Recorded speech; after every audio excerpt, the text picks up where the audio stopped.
Chapter 2. Their journey now was not just coffee and chit-chat, but back in time. The hardcover journal showed age. Years were reflected in the wear and the binding that held it together. She softly loosened the rope. There were old photographs inside. Talise was still. Her fingers stroked the pictures, holding the journal so close. We have to begin from the beginning. It's always the best place to start. She held the photo album open for them to view. If you're both ready, I would like you to walk back with me to understand my now, her voice softly shared. You learn about your now in life by walking back in time. Then you can see your tomorrows. Are you ready? That's why you came, isn't it? They both looked at each other, then looked at Talise. Well, is it? Or did you just come to do an interview? Let's make this documentary 1 in a million, my television friends. I will show you a vision that has never been captured on any mechanical piece of human equipment. This is the true tell-a-vision. Let's do this, Laura said.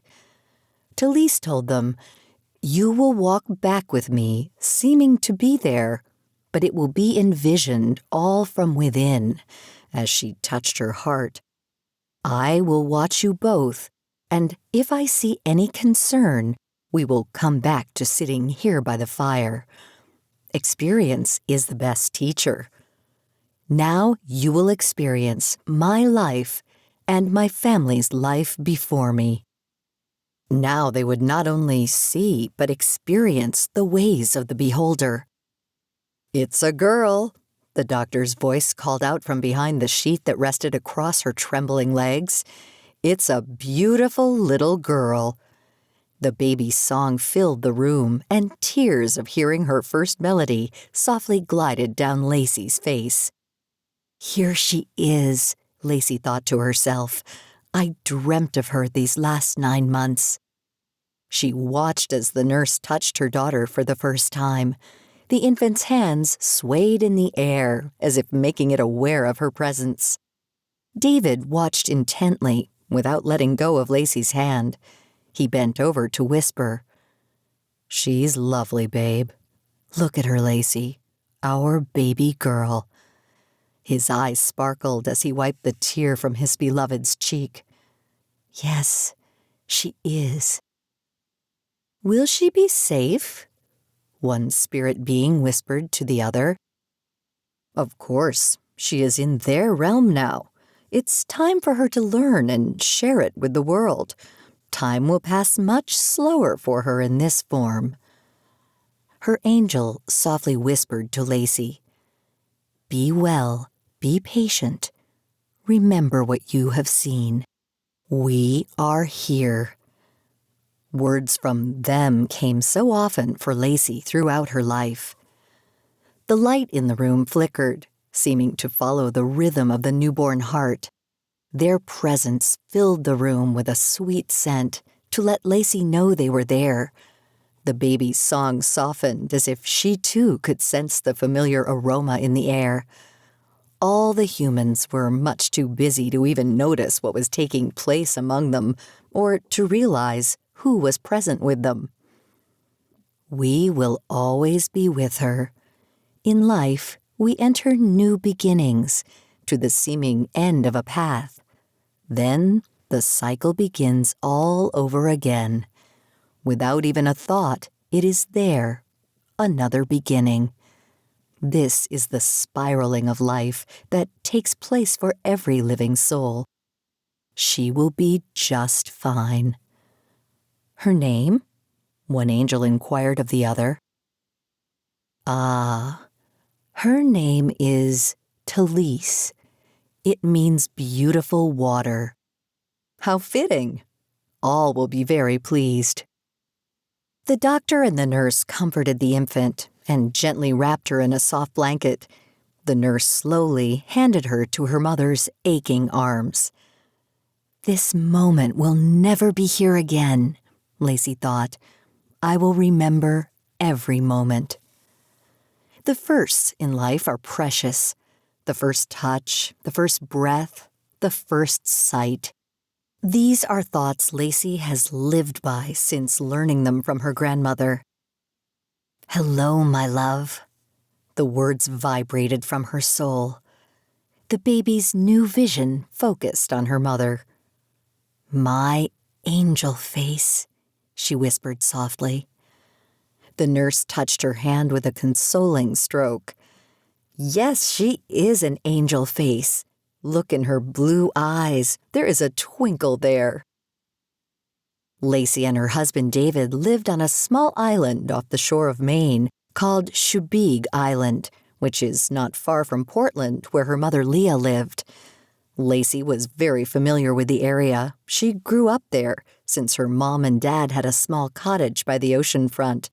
They bought it after her grandmother, Deborah, and grandfather, Robert, had passed. David was an oceanographer. He loved the water. He dedicated his life to studying it and living by it with his new family. Lacey and David's story began when they met in upstate New York during college. David's father owned land not far from the reservation that Lacey lived on. Times were hard then. The people of the nation were barely surviving day to day. Lacey chose to live there to help the people on the reservation. She had a degree in psychology and felt living life in the simplest form would keep her balanced. She had learned of the Iroquois ways from her mother. Their life was meek, and they lived off the land in honor and respect of Mother Earth and the Great Spirit.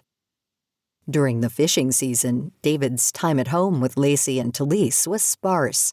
This was always a good time for Tally's Nana Leah to visit, filling in the lonely times when her girls missed David.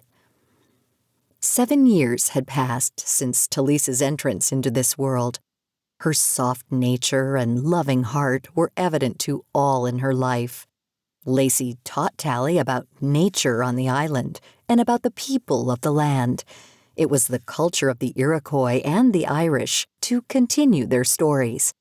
The lessons one learns in life were always passed from generation to generation. The stories shared were not always, in times past, written, but shared also verbally. Although some did record their stories by drawings on teepees or in their hidden places where they could hide their treasures. On this particular day, the sun was shining, and the birds had always shared their melody right outside Tally's window to wake her every morning. "Would you like some breakfast?" Lacey's soft voice called from the room below. She heard Tally stirring in the loft above her. Her little body rolled even tighter in her soft, warm blankets. She turned to see the light coming through her open curtains.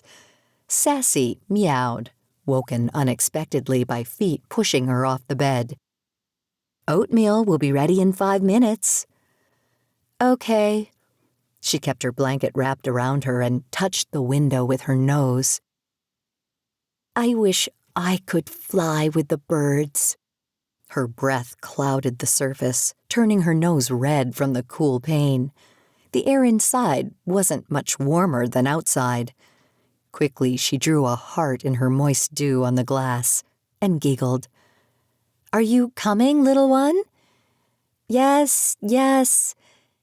She felt around just within reach under her bed for her slippers. She squished her toes in them as quickly as she could, trying not to feel the cool floor. She adored her special room on top of the world. There, her imagination would take her to places that others never had any thoughts or dreams of. Their small kitchen was rustic, with the wood stove in the center to keep all that surrounded it warm and cozy. The smell of coffee and the contented sigh coming from her mom first thing in the morning as she sipped it always made Talise smile. The warm oatmeal waiting in ceramic bowls was coated with honey they had bottled the fall before. This day was like many days they shared. Yet it would be another beginning. Lacey cleared their dishes to the wooden countertop. "Mama, what is a life circle?" Lacey was amazed to hear the term come from her little one. Right then, she knew it was time to begin the lessons. She was now of the age to understand. Leah had told her many times in private that Talise seemed to have gifts she recognized from growing up among the nation. The elders often speak of the ones that are born seeming to understand things without being taught. It is just understood by them. "Where did you hear this from, Angel?" "Oh, one of the kids at school mentioned it." Lacey patted the wood floor near the stove. "Come, sit by me." Tally plopped on the floor. Sassy took advantage of the opportunity and proceeded with the official cat dance. They must have learned somewhere, since all felines know the steps as they encircle their humans. The dance that says, "I'm here and you're on my level now, so touch me, pet me. I will sing my melody of purr to show you I love the attention. It's all about me at this moment. Deal with it or get off my floor." Tally giggled as Sassy's tail slid across her face. An extra touch they learn as well. "Aw, Sassy wants some lovin'." Lacey began drawing on the paper, not being distracted by Sassy's convincing actions. Talise loved it when her mom drew for her. She remembered Nana Leah sharing stories about her great-grandmother Mimi and how she loved to draw too. "Mommy, did you learn to draw like this from Mimi?" "I was a little girl when Mimi went to the next realm with Papa, but I do remember her drawing and writing many times. She would make memory paintings for people too." "Oh," Tally said, "I love the stories of Mimi. Nana Leah said she would come to see her all the time after she crossed over into spirit. What's a memory painting, Mama?" "Yes, she did. She was a very special woman. I will show you one of her paintings when we finish here. They are paintings that tell a story of someone's life." "Did you see her too, Mama? Did she come to play with you too?" "Yes, Angel. Mimi and Papa used to play with me when I was your age. Maybe tonight I will share some stories with you of Mimi. Would you like that?" Tally jiggled with a happy scooch on the floor. Yes, I would." Her jumping around made Sassy run for the nearest cover. Under the couch was her favorite hiding place. "Okay, let's stay focused." Lacey's talented hands began to create. All of us have life circles that surround us. You can't see them, but they are there. They're made of all the people and experiences you have throughout your life. She drew a small figure of a girl. "This is you." She pointed to the drawing. "That's me?" "Yes." Lacey continued drawing one person and then another. "This is me, this is your daddy, and this is your Nana Leah and Papa Mike." The circle was being filled, surrounding the small figure with all the people in Talise's life. "Can the circle get bigger, Mama?" She noticed the space was getting tight in the drawing. "Of course, baby girl. It grows as you grow." Lacey continued to draw another circle around the outer circle, placing figures inside it. "These are your angels, or your guides." "Ah," she sighed, watching intently as her mother drew the angels. Her blue eyes glanced up at her mother, wanting to tell her something. Even as young as she was, it was something she had never mentioned before. She always told her mother everything, but was hesitating on this. Now it was time. She felt it within that it was okay to share. Mama? Yes, my love. They talk with me. Who, baby girl? My angels. She held her breath as she waited for her mother's response. Lacey looked up slowly, still holding the pencil in her hand. A smile crossed her lips. Do they now? Her hand softly touched Tally's cheek. Do they say nice things to you? Tally jumped up on her lap, anxious to share. Oh, yes, Mama. There are even little angels that come to play with me. Really? When was this? Oh, when I'm playing alone in my room or outside playing in the grass. They sometimes just watch me, and sometimes they play. They have very soft voices. One whispers to me most of the time. She tells me that sometimes I might not be able to see her, but she will talk with me inside softly. Lacey listened to her daughter's enthusiastic revelation. Talise, you are very special to have such wonderful friends. Listen to their words, and if you ever need answers or have concerns, I want you to ask me, okay? Yes, Mama, I understand.